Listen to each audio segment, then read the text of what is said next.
Boa noite, meus irmãos, a graça e a paz, amém. Eu queria que você abrisse a sua Bíblia, por favor, em Filipenses, capítulo 1, a partir do verso 12. Desde já eu quero dizer que a coisa mais importante entre nós é o Evangelho. Homem algum tem poder para transformar a sua vida. A única coisa que tem poder para transformar a sua vida hoje é o Evangelho. É o Evangelho. E eu creio no poder desse Evangelho. O Evangelho é poder de Deus, segundo o que Paulo diz em Romanos. E eu quero apelar exclusivamente para o poder desse Evangelho. Porque eu creio que somente Ele pode transformar vidas, somente Ele pode nos levar para mais perto de Deus, somente o Evangelho pode mostrar para nós a nossa pequenez e pode nos mostrar a gloriosa graça de Cristo. Então, quando o Evangelho é pregado, vidas são transformadas. Eu não tenho dúvida disso, ok? Então, se eu falar aqui qualquer coisa que não seja do Evangelho, por favor, você pode ir embora, porque esse culto não vai ter significado nenhum. Mas se tudo que eu falar aqui vem de Deus, vem do Evangelho, por favor, coloque toda a sua fé nessa palavra e procure, praticar, é claro. Filipenses capítulo 1, a partir do verso 12, diz assim: quero que saibam, irmãos, que aquilo que me aconteceu tem, ao contrário, servido para o progresso do Evangelho. Como resultado, tornou-se evidente a toda a guarda do palácio e a todos os demais que estou na prisão por causa de Cristo. E os irmãos, em sua maioria, motivados no Senhor pela minha prisão, estão anunciando a palavra com maior determinação e destemor. É verdade que alguns pregam Cristo por inveja e rivalidade, mas outros o fazem de boa vontade. Estes o fazem por amor, sabendo que aqui me encontro para a defesa do Evangelho. Aqueles pregam Cristo por ambição egoísta, sem sinceridade, pensando que me podem causar sofrimento enquanto estou preso. Mas que importa? O importante é que, de qualquer forma, seja por motivos falsos ou verdadeiros, Cristo está sendo pregado, e por isso eu me alegro.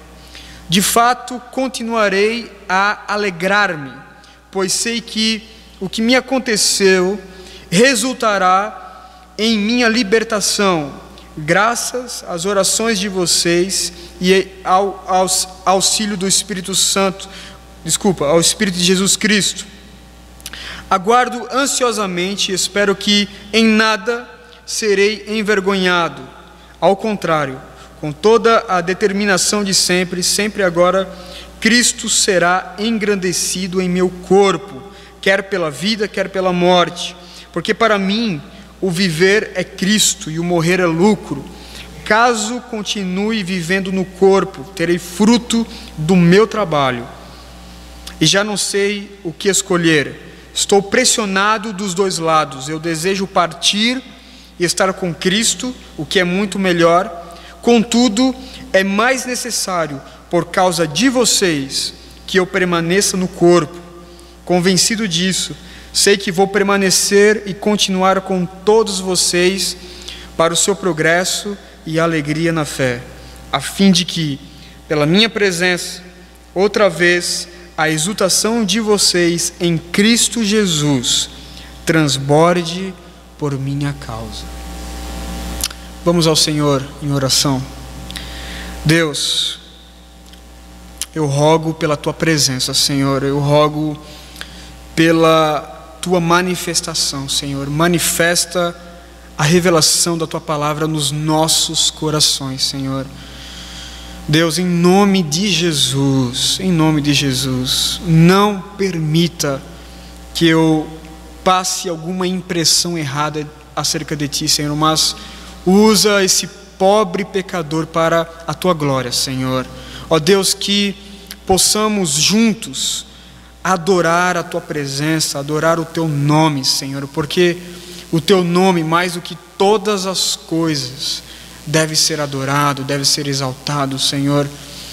Ó Deus, em nome de Jesus, eleva os nossos olhos, eleva o nosso coração até o trono da tua graça e nos ajuda a entender a tua palavra, Senhor. Em nome de Jesus. Muito, muito obrigado, Pai. Amém. Queridos, você já teve a sua expectativa frustrada pela realidade? Você já teve uma expectativa, você estava esperando algo, você estava com aquela expectativa assim, mas aí a realidade veio e frustrou essa expectativa? Eu vou dar um exemplo. Hoje de manhã estava tudo preparado para mim ir para Mata Redonda. Estava com minha família, eu, Anuska e Emi no carro, indo visitar Pastor Wellington. E ali almoçar com uma família muito querida, uma família que mora numa vila ali chamada Itaperubus, onde há 4 anos atrás o Senhor me deu graças para plantar uma igreja nesse sítio, e essa família me ligou, né, me convidando para almoçar. Estava tudo preparado, estávamos no carro indo almoçar lá na vila, e depois a reunião com o pastor Wellington, uma reunião muito importante. E aí na metade do caminho o meu carro quebra. A caixa de marcha do meu carro vai para o espaço. Não entra a terceira, não entra a quarta, não entra a primeira, não entra a ré, só entra a segunda. Imagina, eu vim lá do Unipê até em casa na segunda marcha, né? Não podia até ir em Mata Redonda na segunda marcha, então eu voltei com o meu carro e graças a Deus consegui chegar em casa, mas toda a minha expectativa de chegar lá foi frustrada pela realidade. Muitas vezes a vida nos dá nos prega uma peça. A vida, a nossa existência nos prega uma peça. Até nas coisas simples. Eu vou falar algo aqui, você vai até rir, certo? Estava numa lanchonete, pedi um X-Egg. X-Egg, né? Ovo, né? Tem que vir o ovo. X-Egg, veio tudo, menos o ovo. Você acredita nisso? Eu não acreditei, né? Veio tudo, veio o hambúrguer, veio o pão, veio a salada, só não veio o ovo. Aí eu falei, meu irmão, eu pedi um X-Egg e não veio o ovo, como é que é isso? Nas coisas simples da vida, a nossa expectativa, muitas vezes, ela é frustrada pela realidade. E Paulo sabia disso. Paulo, ele tem a expectativa de chegar em Roma como um missionário. Ele quer fazer de Roma ali talvez uma capital missionária. Quer fazer de Roma um centro de evangelização para as cidades vizinhas. Mas ele não chega em Roma como um missionário, ele não chega em Roma como um pastor. Paulo chega em Roma como um prisioneiro.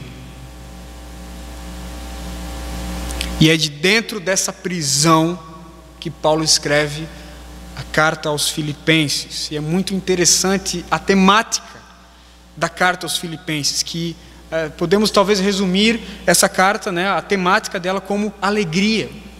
A verdadeira alegria que vem do Senhor.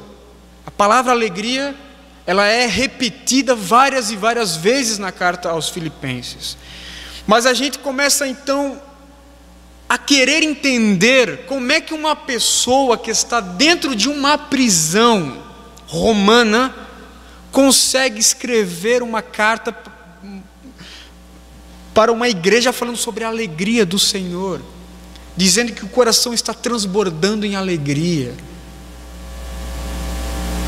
E eis aqui então a minha tese para essa passagem específica, do verso 12 até o verso 26. Se a temática do livro dos Filipenses é a alegria que provém do Senhor, a minha tese para esses versos aqui, do 12 ao 26, é essa: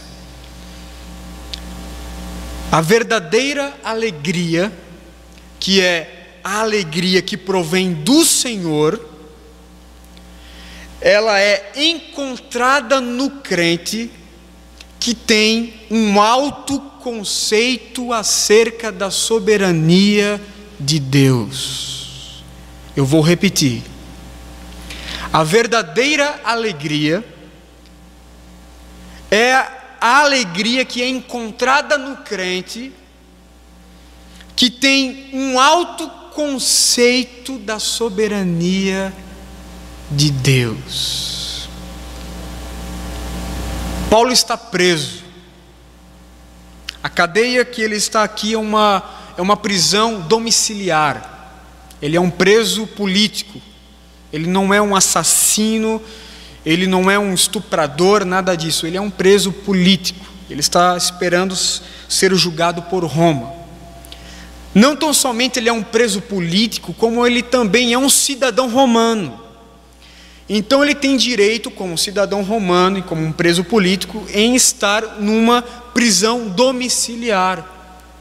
Mas é uma prisão, ele está acorrentado por um soldado da guarda do palácio, 24 horas. E estudos mostram, a arqueologia vai mostrar que esses soldados aqui faziam turnos de 6 horas, ou seja, num dia tinha 4 soldados ali revezando para estar com Paulo. E é dentro dessa prisão, passando por privações e tudo mais, que Paulo escreve essa carta tão maravilhosa. Então ele entende o seguinte: eu vou me alegrar mesmo estando preso, porque nada, absolutamente nada, foge do controle de Deus. Cada centímetro desse universo está bem guardado, está bem controlado pela mão poderosa do Senhor. Esse homem não crê em destino, esse homem crê na soberania e nos propósitos do Senhor. E aí sim ele consegue se alegrar. Meus irmãos, um homem que tem um alto conceito da soberania de Deus é indestrutível, é inabalável, porque ele pode estar encarcerado, ele pode estar trancafiado, mas a sua alma está diante do Senhor, está livre. Ele sabe, ele tem a plena convicção que ele está exatamente dentro dos propósitos eternos do Senhor. E o que Paulo vai fazer? Vai se alegrar, porque ele é instrumento de Deus. E aí eu queria ver com vocês aqui 3 motivos que Paulo se alegra, ou 3 motivos que ele tem para glorificar o Senhor. O primeiro motivo, Paulo ele glorifica o Senhor pelas suas cadeias. Olha comigo os primeiros versos. Quero que saibam, irmãos, que aquilo que me aconteceu tem, ao contrário, servido para o progresso do Evangelho. Talvez a igreja lá fora está pensando: meu Deus, o apóstolo dos gentios está preso, E o apóstolo dos gentios dentro da cadeia diz o seguinte: meu irmão, aquilo que tem me acontecido antes tem servido para o progresso do evangelho. Eu estou preso, eu estou trancafiado, eu estou em cadeias, mas o evangelho não. O evangelho é maior do que eu. O evangelho é maior do que os apóstolos. Eles podem estar presos, mas a mensagem do evangelho não. E Paulo tem a plena consciência disso, que os seus sofrimentos, que as suas cadeias, que as suas lágrimas, que as suas correntes, que as suas algemas têm antes servido para o progresso do evangelho. Quero que vocês saibam, irmãos, que aquilo que me aconteceu, e aí você pergunta para Paulo: o que aconteceu contigo, Paulo? E Paulo vai dizer para você: por 5 sessões eu recebi uma quarentena menos uma. E o que é uma quarentena menos uma? São 39 chibatadas. Até o presente momento, Paulo recebeu 5 sessões e 39 chibatadas. Ou seja, as suas costas são desenhadas de cicatrizes de 195 chibatadas. O que mais, Paulo? 2 naufrágios. 2 dias e 2 noites à deriva no mar, picado por cobra, passando perigos em estradas, em rios, abandonado por seus patrícios, pela sua família. E como é que uma pessoa, um homem que tem um alto conceito da soberania de Deus vê isso? Vê como glória de Deus. Os meus sofrimentos têm que redundar para a glória de Deus. Isso é difícil, meu irmão. Por isso que essa alegria que Paulo vai falar tanto na carta aos Filipenses é uma alegria que é presente no coração do crente que tem um alto conceito da soberania de Deus. Crente que não tem um alto conceito da soberania de Deus, se dá uma topada com o pé no canto da cadeira, reclama, murmura: por que, Senhor, quebrei minha unha? Por que, Senhor, estou desempregado? Por que, Senhor, perdi o meu parente? Por que morreu ciclano? Por que, Senhor, isso? Por que, Senhor, aquilo? Paulo está falando aqui, meu irmão, não olhe por essa perspectiva. Ora pela perspectiva do Senhor, da glória de Deus. Tente encontrar nessas coisas alguma coisa que vai glorificar a Deus. E Paulo entendeu isso. Eu estou preso, mas eu quero fazer das minhas cadeias para a glória de Deus. E ele fez. E Paulo fez. Olha comigo, versículo 13. O versículo 12, ele diz que tudo isso aconteceu e tudo isso tem servido para o progresso do evangelho. No versículo 13 vai dizer: como resultado disso, tornou-se evidente a toda a guarda do palácio e a todos os demais que estou na prisão por causa de Cristo. Que guarda do palácio é essa? Como Paulo era um preso político, provavelmente era a própria guarda de César, estava ali guardando Paulo, estava ali com Paulo, fazendo turnos de 6 horas, ou seja, 4 soldados por dia.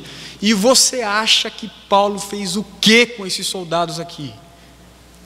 Evangelho neles, evangelho neles, evangelho neles, evangelho neles, meu irmão. O que o imperador não sabia é que ele tinha colocado diante dos seus soldados, diante da sua guarda, o maior missionário de todos, o maior teólogo de todos, o maior pregador de todos. E Paulo evangelizou esses homens. Sabe por que eu sei disso? Por favor, vire a sua página, vá comigo até o capítulo 4. Todos os santos lhes envio saudações, especialmente os que estão no palácio de César. Meu irmão, foi tanto tanto evangelho aqui, que esses homens foram alcançados pela graça de Deus. Provavelmente levou essa mensagem para dentro do palácio de César, e tinha gente dentro do palácio de César que estava mandando saudações para a igreja de Filipos. E por que isso aconteceu? Porque Paulo usou as suas cadeias para a glória de Deus. E como resultado, teve o progresso do Evangelho. Quando usamos o nosso sofrimento, as nossas lágrimas, as nossas cadeias para a glória de Deus, o Evangelho é evidenciado. Sabe como é que o mundo vai nos ver? Sabe como é que o mundo, as pessoas que não conhecem a Cristo, vai ver a pessoa de Pedro, presbítero Pedro, a pessoa de Débora e a pessoa de Neto, como homens fortes? Ali vai uma mulher de Deus, ali vai um homem de Deus, um homem forte em Deus, um homem agraciado por Deus, um homem estruturado em Deus. E o Evangelho é evidenciado. Paulo também viu os seus críticos para a glória de Deus. Entre o verso 12 ao verso 14, ele vê as suas cadeias para a glória de Deus. Mas entre o verso 15 ao verso 19, ele vê agora os seus críticos para a glória de Deus. Eu quero voltar com você ao versículo 15. É verdade que alguns pregam Cristo por inveja e rivalidade, mas outros o fazem de boa vontade. Estes o fazem por amor, sabendo que aqui me encontro para a defesa do Evangelho. Aqueles pregam Cristo por ambição egoísta, sem sinceridade, pensando que me podem causar sofrimento enquanto estou preso. Mas o que importa? O importante é que, de qualquer forma, seja por motivos falsos ou verdadeiros, Cristo está sendo pregado, e por isso eu me alegro. Paulo vê suas cadeias para a glória de Deus, e também Paulo vê os seus críticos para a glória de Deus. E veja bem aqui, o que Paulo está colocando aqui não é que essas pessoas estavam pregando um falso evangelho, porque o problema de Paulo sempre foi com o falso evangelho, com os falsos pastores, com os falsos mestres. Esses críticos de Paulo estavam pregando Cristo. A mensagem do evangelho estava sendo preservada por Deus na boca desses críticos, mas eles estavam criticando a pessoa de Paulo, que estava preso em Roma. E aí Paulo entende o seguinte: meu irmão, quem é Paulo? O que eu sou? Eu sou pó, eu não sou nada, Cristo é tudo. Deixe eles falarem mal de mim. O que importa, se Cristo está sendo anunciado, se a mensagem do Evangelho está sendo preservada, que eles continuem a pregar. A minha reputação, ela tem que ir para a lama, ela tem que ir para o pó, mas a reputação de Cristo tem que subir, tem que ir para o alto. E se esses homens estão me criticando, amém, só não podem criticar a Cristo. E Paulo entendeu isso. Paulo, ele não perde. Eu queria que você entendesse isso. Paulo, ele não perde uma oportunidade sequer. Ele vê em tudo. Essa é a foto que Paulo me dá da pessoa dele. Simplesmente Paulo, ele enxerga em tudo uma oportunidade para glorificar a Deus. Ele viu nas suas cadeias e agora ele vê também nos seus críticos. Tem gente aí, né, as palavras de Paulo, tem gente pregando por rivalidade ou inveja, com ambições, com intenções egoístas, mas o que importa? Cristo está sendo anunciado. Paulo entende que a mensagem do Evangelho está sendo preservada e ele glorifica a Deus. Deixe os críticos falarem acerca de mim, mas não os impeçam de pregar o Evangelho. Por que ele fala isso? Porque ele tem um alto conceito da soberania de Deus. Ele tem um alto conceito da soberania de Deus. Se Paulo não tivesse um alto conceito da soberania de Deus, simplesmente ele dizia o seguinte: o Evangelho vai ser adulterado. Eles estão falando mal de mim, mas o Evangelho vai se perder. Não. Ele sabe que Deus é poderoso o suficiente para preservar o Evangelho na boca desses críticos. E ele compreende isso porque ele deposita a sua confiança, a sua fé nesse Deus que é soberano sobre tudo e sobre todos. Paulo, ele usa suas cadeias para a glória de Deus. Ele usa os seus críticos para a glória de Deus. E ele usa os seus traumas para a glória de Deus. Paulo aqui, ele está entre o verso 20 ao verso 26. Ele está lutando com ele mesmo. E aí eu queria ver com você a partir do verso 20. Aguardo ansiosamente e espero que em nada serei envergonhado. Ao contrário, com toda a determinação de sempre, também agora Cristo será engrandecido em meu corpo, quer pela vida, quer pela morte. Porque para mim o viver é Cristo e o morrer é lucro. Caso continue vivendo no corpo, terei fruto do meu trabalho. E já não sei o que escolher. Estou pressionado dos dois lados. Eu desejo partir e estar com Cristo, que é muito melhor. Contudo, é mais necessário por causa de vocês que eu permaneça no corpo. Convencido disso, sei que vou permanecer e continuar com todos vocês para o progresso e alegria na fé. Paulo ele está colocando aqui todo o seu dilema. Qual é o dilema de Paulo? Eu quero partir e estar com Cristo, que é muito melhor, mas eu quero ficar com vocês. Eu quero sofrer mais um pouco por vocês. Eu quero suar a camisa um pouquinho mais por vocês.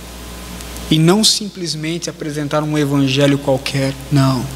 Paulo, ele deseja ficar no corpo, e ele sabe o que é permanecer vivo, as consequências que ele tem em permanecer vivo, sofrimento, lágrimas e dor. Mas ele fala o seguinte: eu prefiro estar entre vocês. É muito melhor eu morrer e estar com Cristo. Por isso ele diz: para mim morrer é lucro, mas eu quero continuar com vocês para o progresso do Evangelho. Esse Evangelho que vai fazer vocês exultar em Cristo Jesus. Eu fico em corpo, eu fico no corpo para a alegria de vocês. Alegria no quê? Alegria neste Evangelho. Alegria neste Cristo que nos dá um alto conceito da sua soberania. Paulo, ele quer compartilhar aquilo que ele está aquilo que ele está passando, toda a sua alegria, toda a sua exaltação com outras pessoas. Eu fico em corpo para o progresso e alegria na fé. Versículo 26, a fim de que pela minha presença outra vez a exultação de vocês em Cristo Jesus transborde por minha causa. Sabe como é que Paulo se vê aqui? Paulo se vê como um telescópio.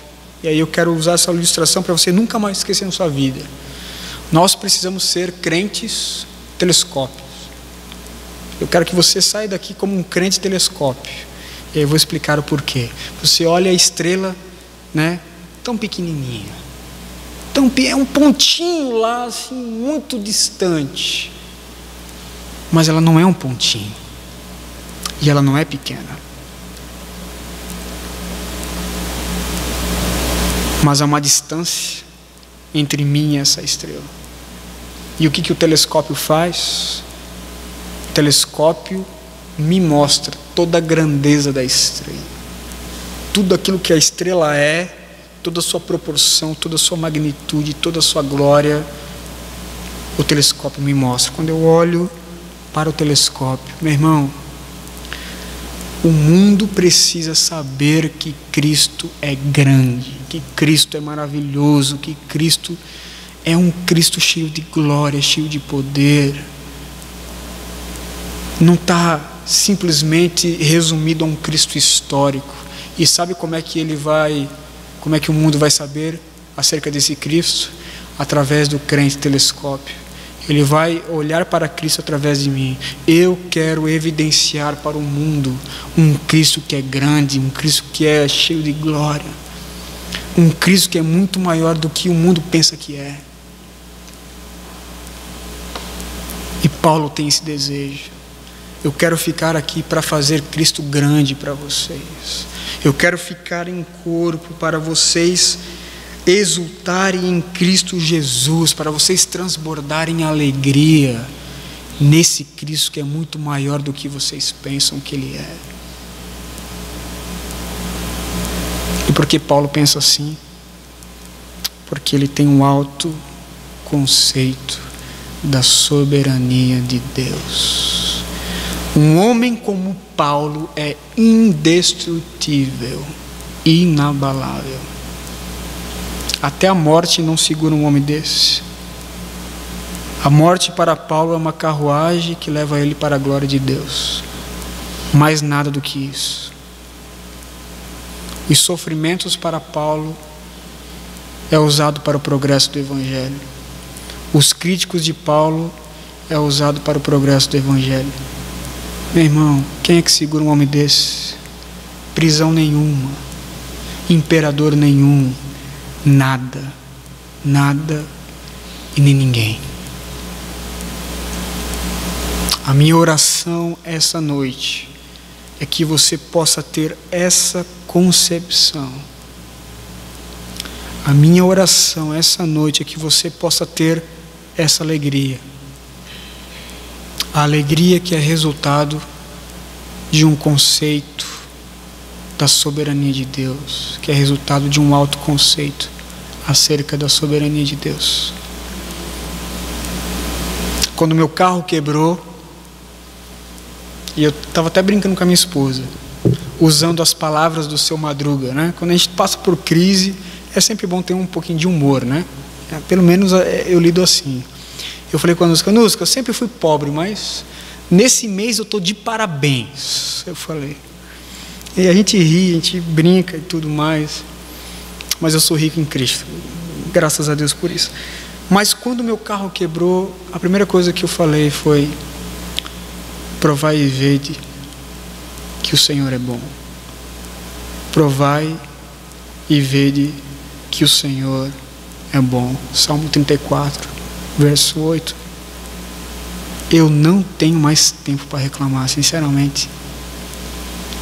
Quando eu olho para o Evangelho, quando eu olho para Paulo, por tudo aquilo que ele passou, sinceramente, meu irmão, eu não tenho mais tempo a perder com murmurações bestas. Eu quero gastar o meu tempo glorificando a Deus, com um carro quebrado, com um carro legal, com saúde, na doença, na tristeza, na felicidade. Eu quero glorificar o meu Deus. E eu só vou conseguir fazer isso, quando eu tiver um alto conceito da soberania de Deus. Eu tenho que olhar para Deus e ver: Deus, Tu és soberano mesmo. Quando a Bíblia diz que você é Deus, ela não está brincando, você é Deus mesmo. Nenhum centímetrozinho quadrado desse universo foge do controle de Deus. E é isso que eu quero que você saiba nessa noite. Amém? Vamos orar.